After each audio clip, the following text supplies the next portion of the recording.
I really do like this crowd. People come from even like across the world. I met a fan from the Middle East and China and Japan and all these places. 第一场其实蛮顺风的，就 NA 打EU，那我想说应该要赢的，对，然后就输了。We already got 1v5 by Huni. Counter-Strike is charging, that's a four-man stun. Sjokz is already down.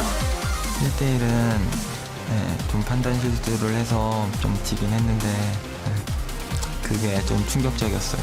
He's push up to a tower. Murray gets hit and stunned. Ignite! Exhaust is down. He's going to try to claw his way to freedom, but he's I've always played indoors, so playing outdoors is like, you know, there's raindrops on my head. My hand started getting wet, which is never happened to me before. Versus LCK, when we started actually something like 4-1 or something, and we were like, what the hell is going on? Oh, the flash.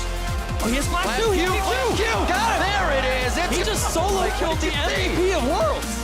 From that point, it went like really badly for us. Kira out of his own base. He's like, wait, don't end it. Don't end it. 1v1. I got all of you. Just 1v1 me. Faker sends his regards.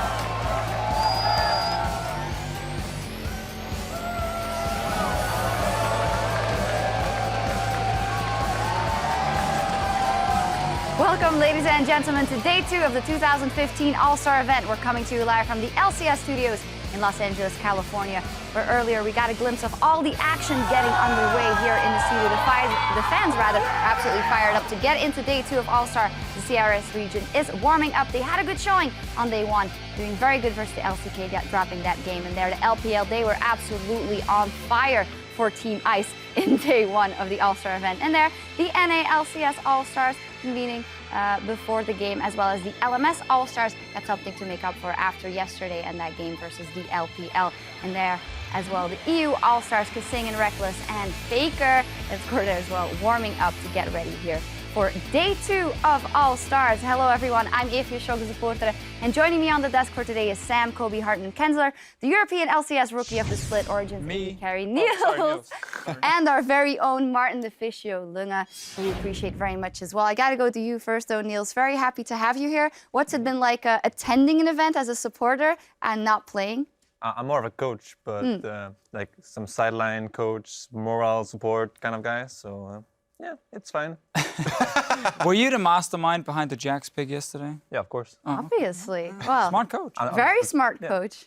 And that yesterday, of course, day 1 of All-Star started with that Jax, with a very promising start for Team Ice, as you say, in that game of EU versus NA. Was it just a Jax? What else do you think that EU did well in that match to come back, Niels? We did really good at like making the game look like it was like, you know, an even game. Yeah. Like, classic EU. Yeah. Making it look like we had a chance, and then when they don't expect it, Huni strikes from with the foreman Jax stun. Counter strikes. Again, it is all the coach here, man. That's strategy. He planned it out, fall behind. Huni, you flank there, you get the four-man stun. It's beautiful. Well, Kobe, what did you make of it? Because NA started off really strong. All your guys you know so well. I mean, that was literally that one play. That where was it? Double lift dies while they have Froggen cornered between 2 turrets, and North America decides to push up mid, and then Huni comes out with a flash 4-man counter strike, and then he gets Rage Blade off of that, and I mean, you know the end of that story.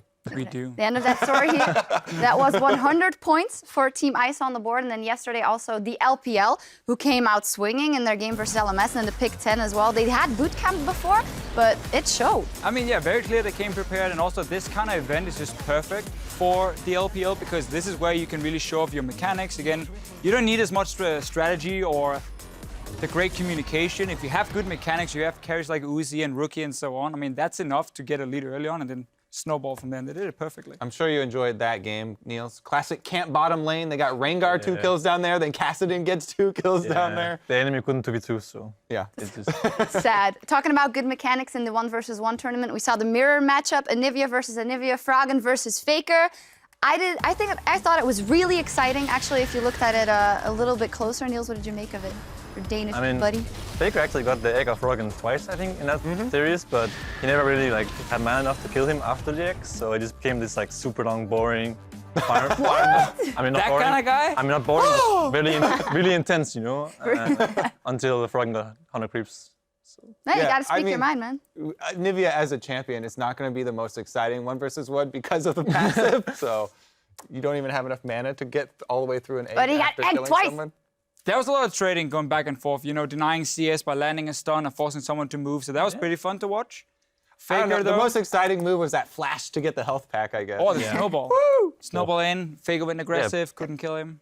Almost. Very exciting in the 1 versus 1, but with the points, that was 250 points yesterday for Team Ice after winning well 5 versus 5 and the fun mode.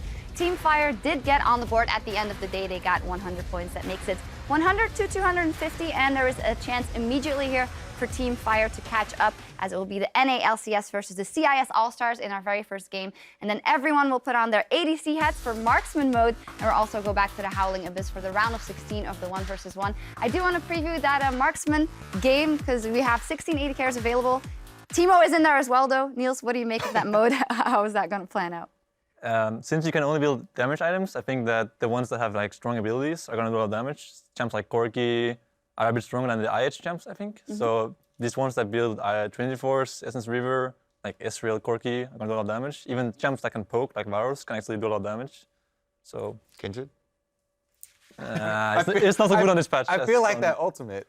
Quinn has to be one. I mean, when everyone is so squishy, you can just roam around, and in this mode, I mean, again, you can't really do Baron too well because it's 580 carries and so on. Sieging is very risky because you're so squishy, so like Quinn can just roam around and just kill people. That would be super exciting. But for now, though, we're going to head ringside where Dash is standing by with NA's fan-favorite bot lane duo.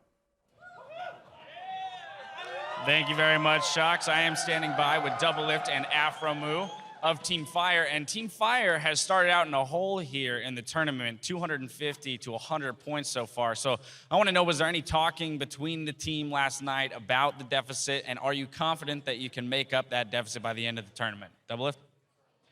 Well, after we lost, we were rolling, and I think it was fine. We're just like, oh, we gotta play. That sucks. So off to like a bad start, but I'm pretty sure we can pick it up. First, right here should be a win, and then hopefully afterwards we can go far in like the 1v1 tournament and all the other modes. So nobody's freaking out yet, Afro Moo? Oh no, we went over the replay last night. You know. All right, there we go. Got some constructive criticism in, especially for medias. You know. We've just found out that Niels is we just found out that Niels is coaching for Team Ice. Do you guys have your own pocket coach? I thought you were our coach. I'm the coach? Yeah. Oh, well, we Rainbow have guy. some work to do then. All right, we're going to have a team meeting as soon as this interview's over. And next up, though, I do want to talk about a few of the game modes that you'll both be taking part in later today. Afro Moo, you were once a marksman in ADC, and Double Lift, you were once a good ADC. So I do want to, I'm kidding. I'm just messing with you, buddy. I'm messing with you. No, I want to know about, given... This is a fun event. Well, that was fun for me and everybody else, but it's got to be at somebody's expense, right? I'm just messing with you. I do want to know, though, how confident you guys are going into that game mode, especially given the fact that a few of the people on the team who aren't currently in the ADC role have experience in that role. Afro? Well, Marksman mode is going to be pretty fun. I don't know if we're going to get bans or anything like that, but I'm pretty sure Peter's going to lead the charge in that mode for us on what to pick, right, man? What is the single most overpowered ADC right now? Lucian, man. Lucian? He's got 2 guns. All right, he's got 2 guns. There you go. The reason enough for me. I'll concede on that one. Next up, you're both still representing Team Fire in the 1v1 tournament, in which Ice has more individuals still in that tourney. So a lot riding on you guys there to pick up points for the team. Are you confident that one of the 2 of you can come out on top there? Double Lift? Well, I'm up against Reckless, so probably gonna lose, but Afro, you can handle that. As team coach, you can't have that little confidence going into the matchup. We're gonna figure this out. You'll play Lucian. He's got 2 guns, which makes him the strongest, and you'll be good, right? All right, I'm down. There you go. See? Problem solved. All right, though. All of this, though, is all taking place after your first matchup today, which is against the International Wildcard Region, CIS, who put up a pretty significant fight against LCK in the early portion of the game. We saw solo kills on both Faker and Marin. So what were the plans, or what were the talks going into this matchup, and how are you guys ensuring the fact that you're going to walk away with another 100 points here? I'll throw it to you, Afro. We have a plan? I don't know. I thought you were the shot caller. Shit. I am the coach of the most disorganized team, apparently. We have so much work to do, guys. Yeah. All right, well, it all starts in champion select. Together. All right, we'll throw something together quickly. I like the confidence. All right, and finally, there has been a bunch of publicity around it. I just want to make sure you guys are still friends, right? Yeah, of course. Of course. There you have it. All right, ladies and gentlemen, double lift and Afro Moo. I'm going to let you guys go and get prepped for this matchup. For now, we're going to throw it back to Pulse at the Telestrator to go over the top plays from the IWC. Thank you, Dash. And as we hone in on our #1 play of the year, it's time to look over the top highlights from the wildcard regions around the world. And first up, in Mortaru shows the Turkish Champion League the might of Shurima. Geliyor. Rogu Erom'u öldürmüştü. Arkasından Elysion Rogu'yu öldürüyor. Skor geldi ve Semox'la Immortor'dan oyunlar. Bu kulenin altında işte Immortor birazdan içeri girecek ve mükemmel bir ulti. Mükemmel bir ulti. Next up, Gigabyte Full Lewis's SOFM shows us how to invade with the Queen of the Xerxai. Một cơ. Và ta quyết định ra trừng phạt cái con người đá này và tấn công vị trí Krellick khi mà phát hiện vị trí của Lyra đi rồi. Tốc biến hất tung lên và đó là lần đầu tiên chúng ta thấy trong trận đấu này Sọp anh ta chứng minh khả năng của mình. Anh ta biết Lyra ở đây bởi vì đằng sau có Scam, anh ta có nhất thống đến vị trí của Violet. Lyra đang cố gắng, anh ta bị khiêu khích, anh ta bị tấn công và Sọp có double kill tình huống vừa rồi và có thể ăn tiếp vị trí của Scam và đó là triple kill không chính thức của Sọp. Ăn tiếp vị trí của Varus chẳng bởi vì King of Boar Scary đang chặn đầu, Thủy Lôi tầm nhìn ở vị trí của Fate, Violet đầu này rồi, thôi xong rồi. Và bây giờ Sọp ăn tiếp và đó là quadra kill không chính thức. And to round out the nominees, INTZ's Yang sets them up as Tristana knocks them down. Vão tentar ir pra cima, o Barão é deixado de lado pela equipe da Cade, sentença mais caixa, o Yang vai avançar, segurou o time todo, o Mikael garante a eliminação, double kill pra ele, cai agora o Yang na sequência, o Mirai utiliza pra longe, triple kill da Tristana, agora amigo, o Yang brilhou como nunca! That one was my personal favourite, but to vote on your favourite play from the wildcard regions around the world, tweet at LOL Esports with the corresponding hashtag and we'll tally up the votes later today. Now over to you guys for a look at the first regional clash. Thank you so much, Pulse. That Nara actually was also my favorite. That looked very, very mighty impressive. But we are going to get into our first regional clash, and this will be played as a best-of-1 on Summoner's Rift and is worth 100 tournament points, so very important for Fire, a little bit more than Ice, but both, of course. And we're going to look at the first team on the blue side, the Commonwealth of Independent States. They are playing for Team Ice on the blue side of the Rift, and their lineup did really well yesterday with Smurf, Damashke, Kira, Lex, and Dimonko. And when we look at that matchup, immediately I think of Smurf and Kira from yesterday. Smurf solo killing Marin. Lex, even himself in that video, was like, what? What? How is this even possible? Yeah, the best part is their reactions because Marin and Faker are like the two biggest stars that we have right now. They're world champions off the most recent world championship, and they get solo killed by these international wildcards, and they can't even believe it themselves. I mean, CIS came in here, and they were, of course, the underdog. I didn't expect too much from them, but honestly, the fact they've done well in the 1v1 tournament, and now the start they had yesterday, if they can do the same versus NA, I mean, it might be a different story than yesterday where suddenly they fall behind, and obviously LCK kind of stomped them in the end. Yeah. NA might not be able to do the same. Niels, what have you thought of this wildcard team coming in? They look pretty coordinated. I mean, yesterday's match was kind of like, you know, a bit of chaos because Faker dying to random Lulu EQ when he's recalling, you know. So maybe he wasn't paying that much attention. Not saying he wasn't try-hiding, because that's not a nice word to say. But it was just some mistakes that you could maybe have thought about twice before you die. So. He's talking like a coach now. Yeah, he's like right in the 2 days. mindset. And suddenly he's like, oh, I'm planning everything. Yeah. Some mistakes could be cleaned up there. Yeah. But in that team, I mean, Kira actually, over at Wildcard, he won the 1v1 tournament, and then he didn't do that well versus Naru in the final versus a Turkish team, and that is an understatement. And he seemed to have picked it up. And that CIS region, the Chinese team, they said they had practiced for 5 days, but these guys have played a tournament for 5 days just 1 week ago. So we saw them growing rather throughout those days. I mean, we did, and obviously, again, for them coming into this tournament, it's about learning as much as possible and kind of showing what you can. I still think they have to earn the points through the 1v1 tournament. Kira did make some mistakes yesterday, but he's very good at playing the map. He knows when to get the relics and so on. That's what they should aim for. You don't think they can take it versus NA?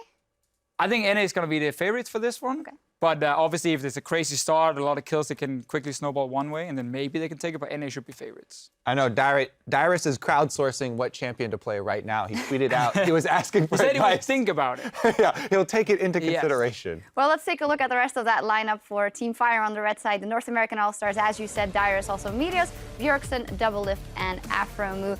And kind of similar to CIS versus LCK, a strong start, especially on the carries, Doublelift and Bjergsen, carrying in the beginning, racking up those kills, but then the Sin streak didn't really pan out. Doublelift had a couple of face plants into enemy carries where he got 100%. He had 2 guns. Yeah, he had 2 guns.